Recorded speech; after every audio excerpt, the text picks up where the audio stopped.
Are you ready to get the hydrofacial glow? Loved in 87 countries across the world. It's not a facial, it's a hydrofacial. Now available across the UK. Visit hydrofacial.co.uk to find your nearest location. She came back in with this dress. Oh, no. And I know. And I looked at her and I said, Mum, you know, we can't afford it, can we? I was only about 7. And she said, no, just means we won't be able to eat much for the next few days.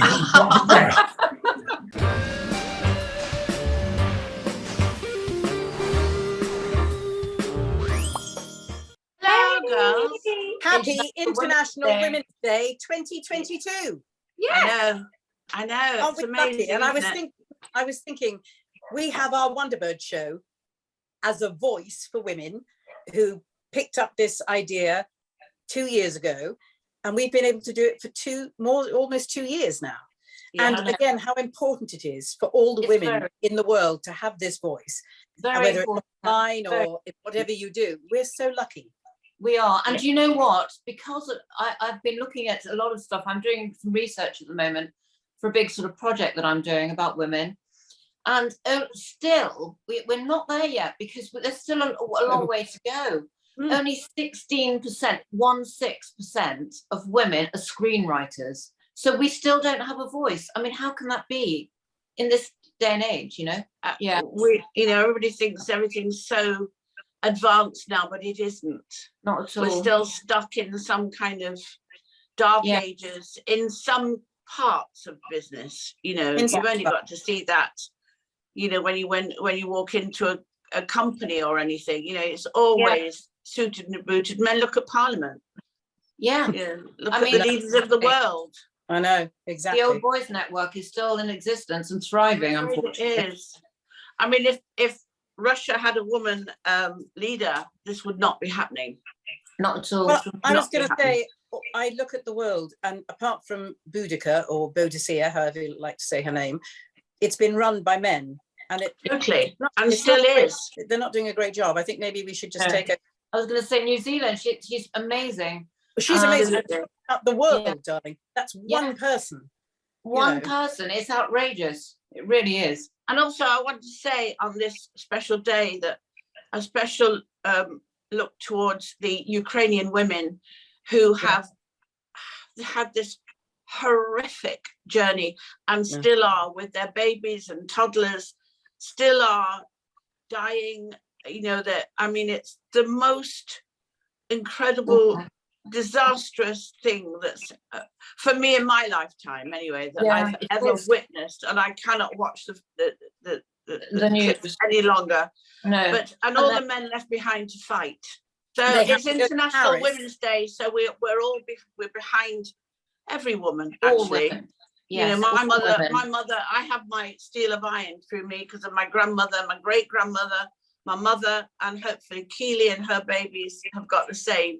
They gave me all the courage that I still have now in this terrible time that we've been through. So I tip my hat to my mum. Absolutely. All of our mums were very strong women, weren't they? Yeah, absolutely. And talking about strong women, Harriet. Yes, dear. You're talking about my physical strength.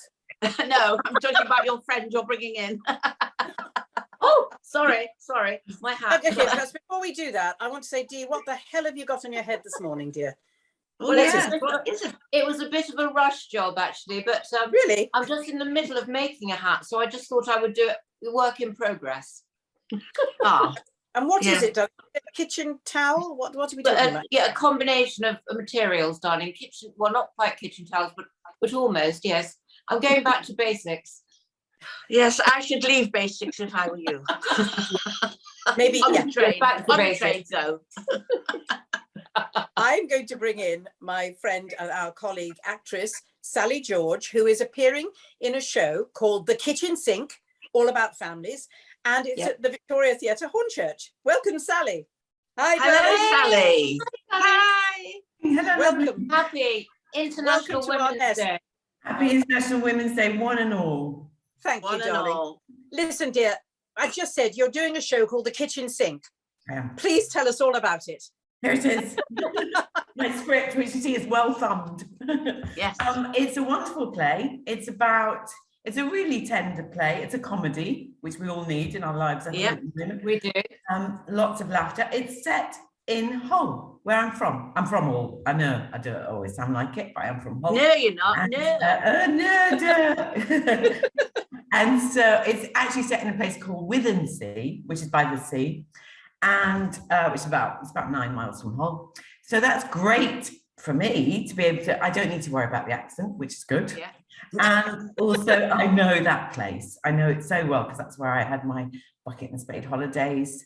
My husband, the lovely Ken Bradshaw, is playing my husband, and he's a milkman, and I'm a dinner lady, and I've long wanted to play a dinner lady, so that's a big ambition, box ticked. And she's a lollipop lady as well, so I get to hold the trusty lollipop. And it's about a family and the struggles, and touching on International Women's Day from my perspective in the play, it's about a mother, which lots of us can relate to, trying to juggle everything. And she comes last on the list. So all the kids' needs, her 2 children, her husband's needs, work colleagues, everybody else seems to come before her. And she, she kind of gets, without being a spoiler, at the end of the play, you see what happens when she just kind of says, what about me? And so, yeah. You're not allowed to say that, are you, as a mom? No, we're not, are we? No, we don't have feelings or, anything like that. So we have to just get on with it. Yeah. And I don't know, but the word knackered comes to mind. Yeah, constantly. The fact that you are a mother, you have 3 divine children, and you are working, and you're in a play about working women, just says it all. It does. And my partner's actually got between us, my partner's got 3. So I've got 6 sometimes. Yeah. Congratulations. That's shocking. Oh my gosh. Yeah. It's And what ages are they, Sally? Well, my son's the eldest and I've got the youngest, so they vary between 22 and 32. So right. No, and no hormones running around there at all. Then. Oh no, of course. It must be very calm. It's lovely, but there are moments when you feel like you're always neglecting 1 or 2. Yes, absolutely. We know that. And they will remind you. Yeah, they do, definitely do. And they're all on travels and doing things, and then they come home. And when they're away, we never stop worrying, do we? We always think we've got them all in the nest. For life. Always, yeah. Always worry. And once they're in the nest, you just want to naff off. Yes, exactly. Yeah. Chuck them out the nest. This nest feels a little bit easier, I must say. Yeah, yes. We were talking about International Women's Day and, about the Ukrainian women and what they're going through and how horrendous is it. And we all back them, obviously. And I was also talking about where we get our inspirations from. I mean, my great-grandmother, grandmother and mother had steel right through them. Fortunately, I've got it, which has made me survive these 2 years we've had and a career, that's blown up. And I just wondered if was your inspiration the women in your family? Definitely my mother. My mother was an extraordinary woman, a Harriet. I think you know my mum. And she really, it was tough, it was pretty grim up north for my mother and her family, as it was for many people, and no jobs. Especially for the men, the shipyard closed, of course, and all of that where we lived. So my mum just kind of got out there, and she's very glamorous, very beautiful. Is still, she's 82. I mustn't talk about her in the past 10. She still looks fab, but she was an absolutely stunning woman. And she did some modelling. She got had about 4 or 5 jobs. She was a real inspiration to me, and she would say to me, we will get out of this, because there were times, without getting the violin out, where she would give me food and she didn't have it. She didn't have enough for us. One of the most thinking about special stories, I remember the first time we went abroad, and we went on the ferry from Hull to Rotterdam and then went to Amsterdam. And I remember, this just, says what kind of mum I had, seeing this little Dutch girl's dress, in the window in the shop. And I was gazing at it, and she could see I really wanted it, and we didn't have the money. and then we were in this tiny little B&B, and she said, I won't be a minute. And she said, you stay on that bed, you do not move.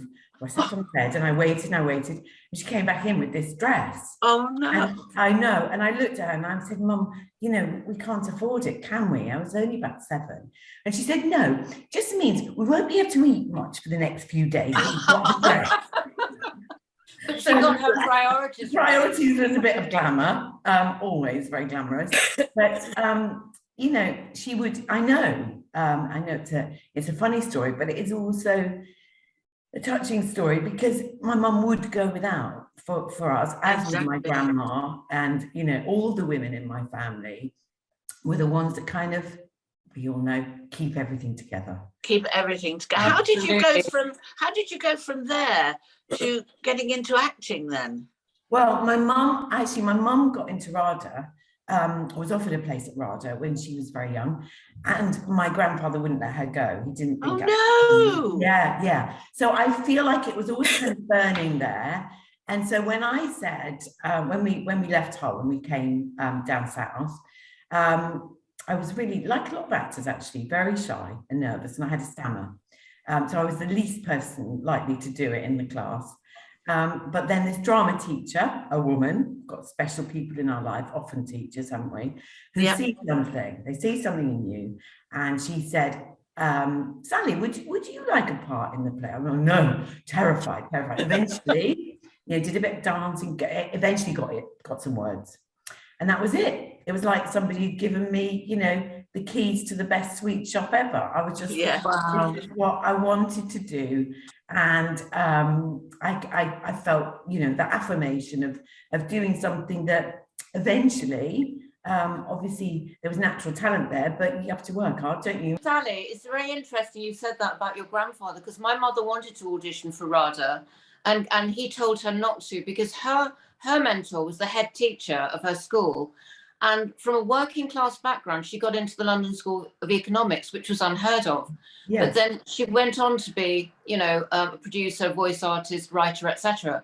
But you know, that was the thing in those days, that they weren't allowed to, you know, they thought acting was like a trivial profession. Yes, which and is so sad. You weren't going to look after your family because, excuse me, my mum had to provide.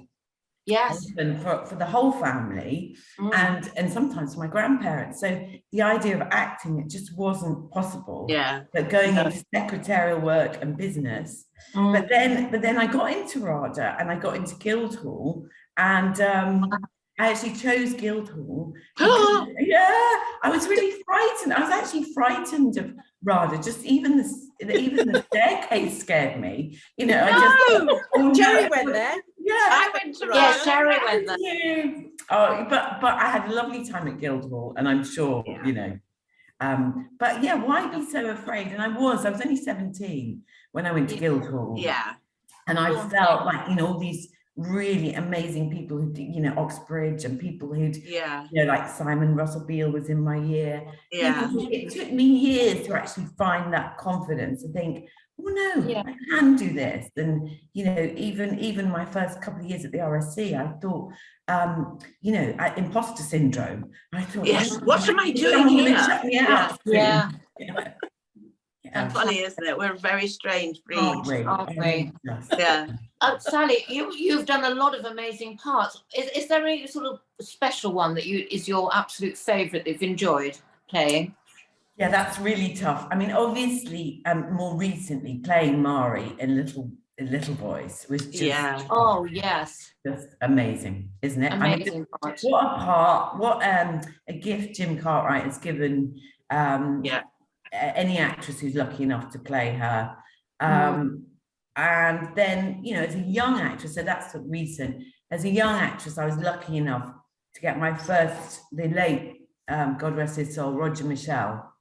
Gave me my first, you know, from as cast, which is, you know, the smaller roles, said, oh, there's a part for you in your pigeonhole in the season Stratford.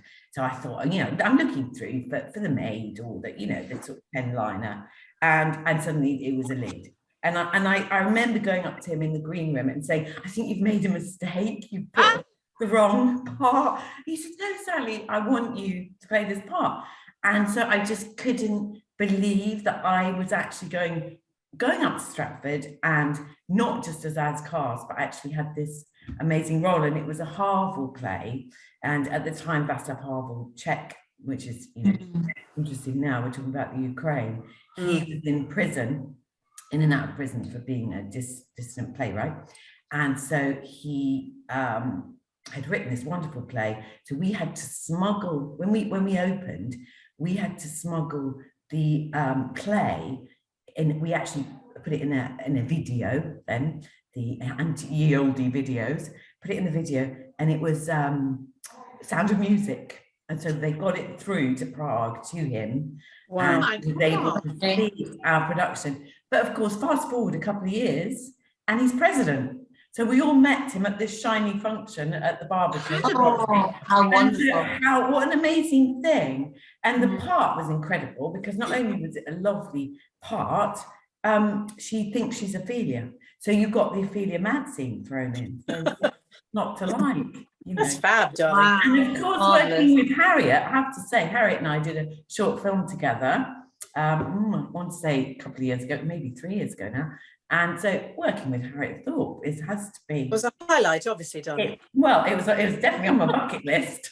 I did it. And hopefully more to come. Yeah.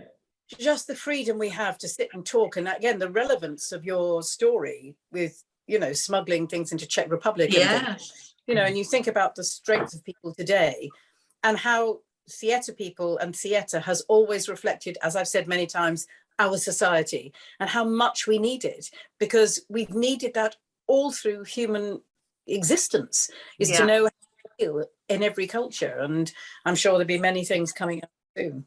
Yes, because our lovely director, Caroline Leslie, you know, we were talking about this, it's this very thing. What does it mean doing a show at the moment? How are we all feeling? We all kind of checked in, and we were just talking about, you know, it's so important. We do have the freedom to put on these plays, and that is exactly what many people are fighting for, is that very thing, to have the freedom of speech. And also that we always need to tell our stories. And doing a comedy at the moment may seem, you know, we're sort of trying to think, how do we feel about doing a comedy at the moment? But we all need that laughter, yes. you know, More than ever. Yeah. And do you know what, Sally? I was just saying to the girls before you came on that only 16% of women are screenwriters still in this day and age. I mean, isn't that outrageous? So I'm doing research about it at the moment, and I was shocked. We don't have a voice. I didn't know that. I didn't know that figure, but I would imagine, sadly, it was about that. It's terrible. And it hasn't changed in over, well, 14 years. No. And you look at, sometimes you think, oh, you hear this, don't you, time and time again? Oh, we're so much further forward. Oh, it's so much better than it was. But then you look at facts and figures and percentages, and you think, in many areas, are we? You know. Well, it's exactly the same as ageism. You know, ageism is exactly, we have still got that problem. You know, we still, I mean, if you're of a certain age, which of course I am, people go, oh, not sure. But isn't even that phrase, women of a certain age, seems sort of dismissive of a certain age? It's exactly like somebody saying to you, you look very good for your age. Exactly. Oh, I want to stump them, because and what do you think my age? My mother was very strident, and they used to say to her, because she looked amazing, she was a model, and people used to say to her, how old are you? And she said, why, will you not live any longer if I tell you how old I am? Yeah, exactly right. And she used to say, I'm as old as my tongue and a little bit older than my teeth. Love it. But she used to hate that. She had a carpet layer come in to put a new carpet down, and she had to sign a form. And the first thing was, how old are you? What? And she said, sorry? He said, I have to know your age. So she said, What? right, to lay my carpet down. Anyway, she actually physically threw him out of the house. Good. Yeah. I went, oh my God, you can't do things like that.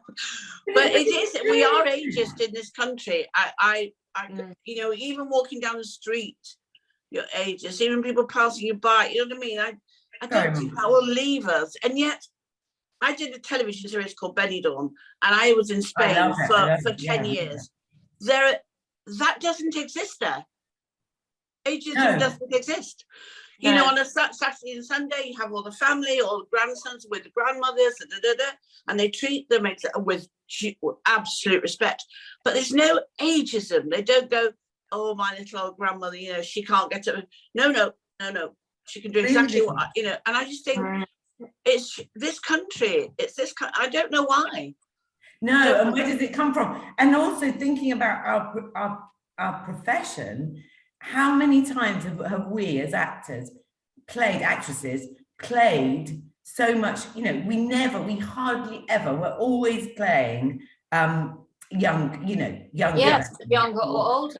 Oh yeah, never, those parts, you know, if I think about it now, I'm playing, sorry, we always play older than, I'm playing, you know, slightly younger, only sort of maybe if you work about 4 or 5 years. But I've been in plays where, for instance, somebody's understudying a role and they'll say, oh, well, we'll get, you know, the young actress to step in. And not that you would necessarily want to be doing it, but you think, I wouldn't be considered. I'm 12 years older maybe than that part. Yeah. Yet they'll always go for the younger actor to step in. Or always. They'll never think, actually, why not? Especially on stage. Why shouldn't we play? It's funny because Harriet just saw this morning's television. Did you see Jamie Lee Curtis? Yes. No, I didn't. Yeah, Jamie Lee Curtis came on and she went, I'm 70. That's what I am. I'm 70. I don't have Botox. I don't have all those fillers to look 20. I am 70. Look at me. And I thought, because no one looks at you. Do you know what I mean? Once you're put a certain age, it's a blindness. You know, they can't look at you anymore. Well, that's especially for females, isn't it? For females, not for blokes, particularly. Oh no, never for blokes. For women. Yeah. And we don't celebrate age, do we? It's interesting. I was listening. No, we don't. I was listening to a female. I didn't catch her name. I just caught the end, but it's on Radio 4, and she said, "I'm so looking forward to getting older." And I thought, you just don't hear that expression coming out of a woman's mouth very often. No. And I thought, oh, she just said, "I'm looking forward to." But you can say that when you're 25. It's easy to say it when you're 30. I know. But she was saying my work will improve because every year as a poet, my work gets richer. Because as a poet, I would agree. And we should see that as our life experiences, just making us, you know, we what was it? I saw a card the other day. It was, you know, Clinton card, but it said, women don't age. We just get more important. Oh, yes, I bought me that card. So I quite like that. I remember going for a job and it was a producer who was sitting in front of me. Believe me, he didn't live very long after this comment. He said, I said, oh no, I was probably about, I don't know what I've been, like 55 or something. And he said, listen, before we go any further, I just don't think you're the right age for this. I went, oh, why is that? He said, well, there's a kind of love scene, you know, sex scene. There's no sex involved, but you know, it's like a love scene with the actor. And he said, people don't want to see that. And I went, my God. Oh, do you know what? I was remember his name. What I said, I stood up and I got this script and I threw it at his head. And I said, you know what you can do with that script? He went, well, that's not going to get you the job, is it? And I walked out. I was so good for you. People don't want to see that. Yeah, I must tell you that I found a letter. I was looking through my mother's stuff because I'm doing a whole thing about my mum at the moment, and it was. And I remember her telling me this in the 70s or the 80s. She went into a meeting, and this guy was lovely to her, and saw her to the lift and said, "Oh, thank you, Sylvia, for pitching this program to me, and I'll really will consider it and take it seriously." And his secretary, by mistake, sent the wrong letter, copy, to my mother, which said, met Sylvia Anderson, she's okay, but a real post-menopausal. And I remember her telling me that. and because I remember the person who introduced her, and she was devastated. She wrote back saying, got your letter, she photocopied it, thank you very much, never heard another word. Nowadays that guy would be But how long has it taken for menopause not be a dirty word? You know, exactly. Davina McCall. Isn't that outrageous? People, thank goodness, women in the spotlight are just making women feel that they can talk about it, they can get hormone help if that's right for them. And it usually is. Everybody needs something at some point. But to not be able to go, and even now GPs don't have a clue. They're not trained in menopause at all. No, we just did a show on it, actually, a whole segment about menopause, and saying that, and the woman who was an expert said that, we never talked about it, and it was, as you say, a dirty word, that it was called the change or whatever, but, so little bit of progress, but not much. My grandmother, I remember her going through the menopause and she went to the GP and she's had a hysterectomy. She didn't need one. That was that's how bad it was. That's how that was the solution. You'll see candidates, won't they, for a job, and they'll go, I'm not sure about her because at the age she is, she'll get pregnant. Yeah, that's no good to me. That's no good to me, and that still exists. It does. That still exists. Yeah, I've got children, definitely over the years. Yeah. Sadiq Khan said this morning, again, the support for women who are going through the menopause is something else he's bringing in business. And I thought things are changing, just never fast enough. But thank you so much, Sally, for coming into our nest. Well, good luck. When do you open, Sally? We open on the 17th, press night on the 19th of March, final performance on the 2nd of April, so it's a short run. And the National Lottery have done the Love Theatre thing they're doing for some shows. So you can get 2 for 1 as long as you bought a lottery ticket in the last 2 or 3 months. So that's good luck with it. We'll put the link up for you, Sally. We'll put the link up. Thank you. And it's such a joy to see all these gorgeous women who life has just improved. Can I say? Thank you. The lights just came on. I don't know. I don't know what's happening with the lighting in this theatre. I hope it's better on stage. No, it's a street. Yes. That was as if it had been set. It's brilliant. Take care, darling, and good luck. Bye, Sally. Bye, darling. Bye.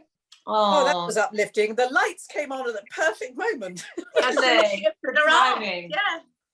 I know. She's another inspirational woman, really, and her story from Hull. I know Hull very well, and what her mother must have gone through, and I know it's all so incredible when you listen to women, isn't it? It really is. It really is.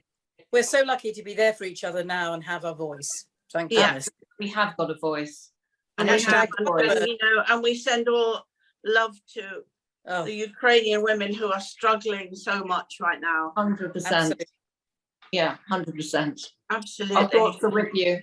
So lovely, girl. It's so lovely to see you. By the way, I know that we were talking last week about the absence of one of us, darling.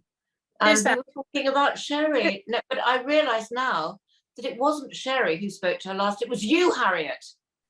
Who? Spoke to Debbie Arnold last. Who's that? You. You are the one. It's you who spoke to who? I don't know who you're talking about. Arranged her abduction. I don't know who you're talking about, darling. I don't know. Wow. The plot thickens. It does. We'll see. No, only my waistline. Thank you. That's it.